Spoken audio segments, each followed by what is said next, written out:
guys, welcome back to Sustain Daily Podcasts. It's been a month, and so far we've spoken about tips on how we can shift to a more sustainable lifestyle. But for how long is this initial jolt of motivation going to last? And how do we keep at leading a lifestyle which is a little less convenient? Especially when we're surrounded by people who are not as interested about sustainability as we are. So today, we're going to be sharing tips that have helped us stay true to the cause. Let's begin. Actually, before we begin, it is essential to ensure that you're genuinely interested in this, that you genuinely want to do something for the cause. Unless your heart is in the right place, you're going to get very easily demotivated and you're going to look for excuses to get out of this journey. Life as it is difficult, especially when you're dealing with change. So you don't need to have that extra burden of having to convince yourself every morning. So this point is a little specific to sustainability, but every other point is a little more general on motivation. Another important tip is to keep feeding your mind. To keep feeding your mind.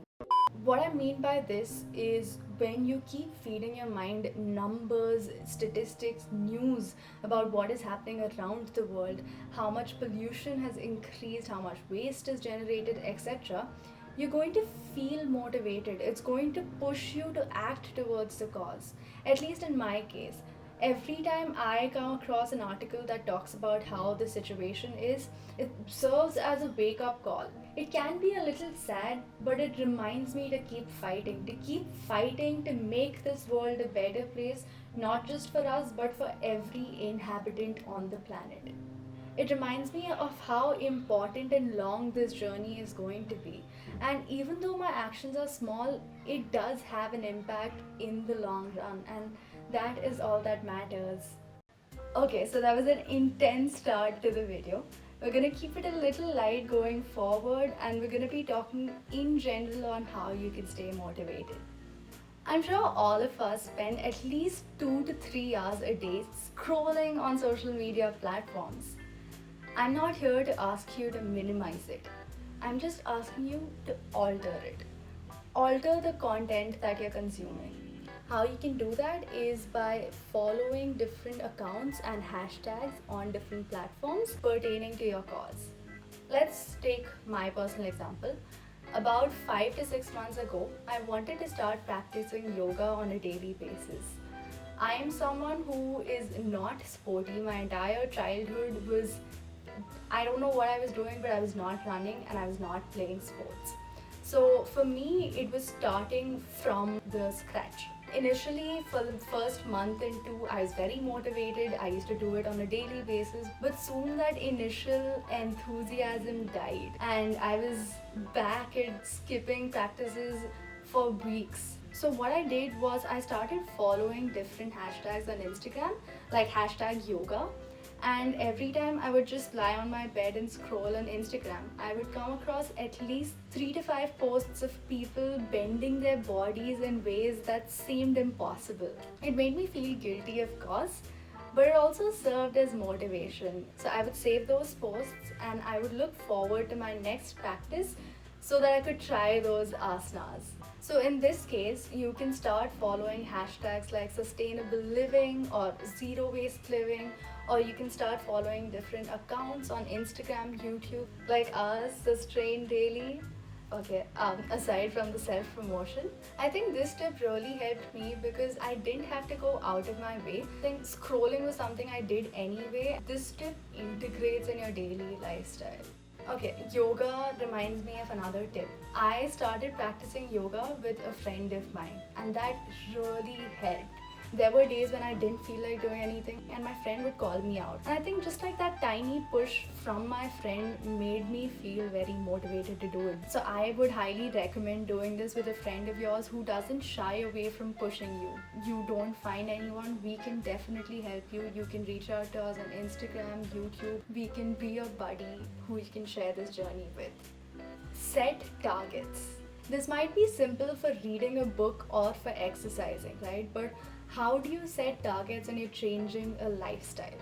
What is a lifestyle? A lifestyle is nothing but a million tiny habits. For example, in the very first episode, I'd mentioned on how I started washing my clothes. Now, I didn't just wake up one day and decide that I'm going to be washing my own clothes till the end, till I die. What I did was I said, okay, I'm going to try washing my clothes today. I did that. And then I said, okay, that seemed simple. I'm going to wash my clothes for the next 3 days. I did that. And then I was like, okay, 4 more days because that's going to make a week. And after doing that, I said, wow, I've washed my clothes for 1 week. I'm going to repeat and do that for another week. What I essentially did was I set tiny targets. It was like tiny steps that I was taking to reach my end goal. Another thing to keep in mind is to not keep these targets bland and predictable. Challenge yourself and mix these up. Don't let it become mundane. So I'm the kind of person who gets very excited and ambitious very easily, only to realize that later when I fail to achieve an unattainable goal. Don't try to change everything in a single day. Do it slowly and gradually. This will not only ensure that you meet your targets, but also that you feel motivated enough to continue doing it every single day. And don't be too harsh on yourself. There are going to be days when you feel exhausted and you don't feel like going that extra mile. And that's completely acceptable. It's okay. Take a day off. Have your own back because no one else is going to.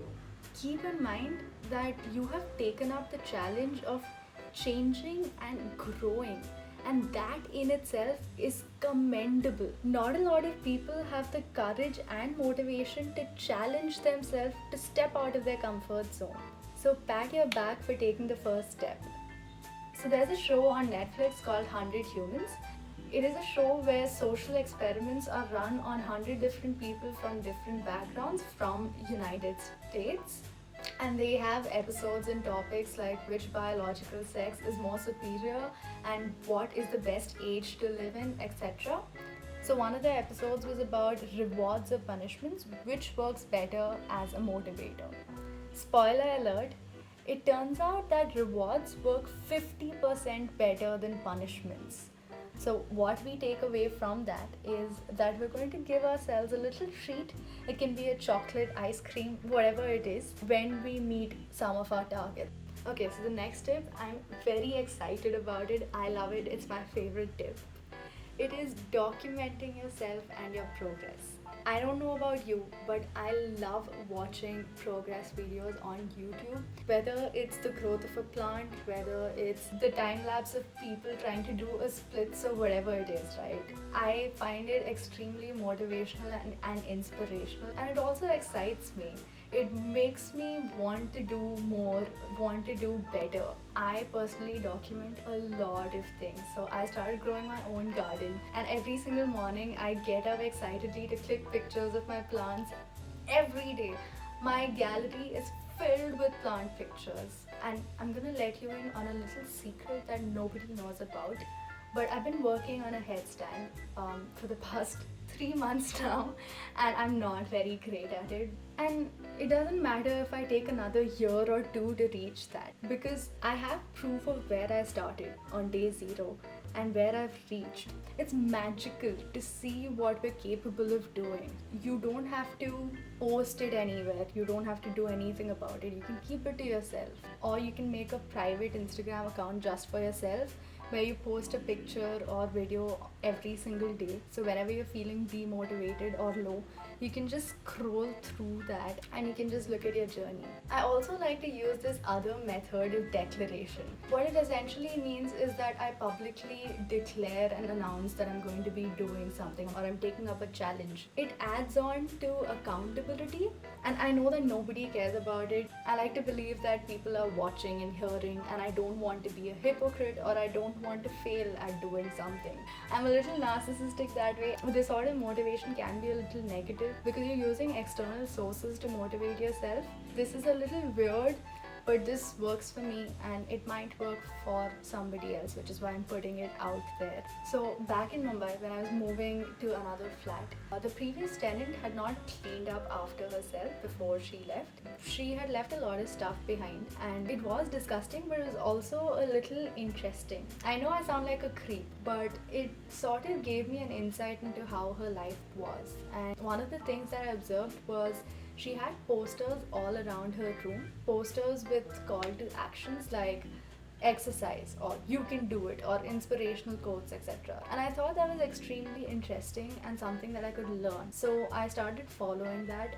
I wanted to drink more water, so I would put up a post-it above my water bottle saying hydrate, don't hate. I know it's cringy. You can do something similar.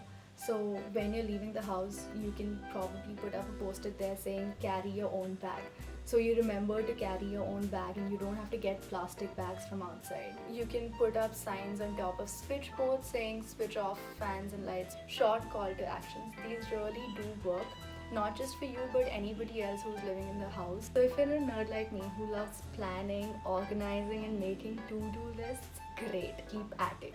I make a to-do list every single day before going to bed. Initially, I only used to do that for my work stuff, but now I've started doing that in general. It helps me remember things like watering my plants, etc. And I feel so much joy when I cross one thing off my list. I actually maintain Excel sheets and not paper for that because I don't want to waste paper.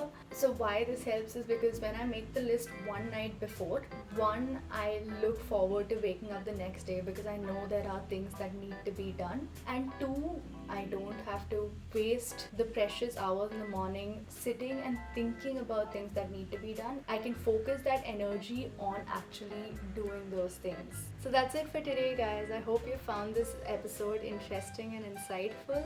There are definitely going to be more points that I've missed on, so comment down below with things that help you stay motivated. And take care, stay safe, goodbye.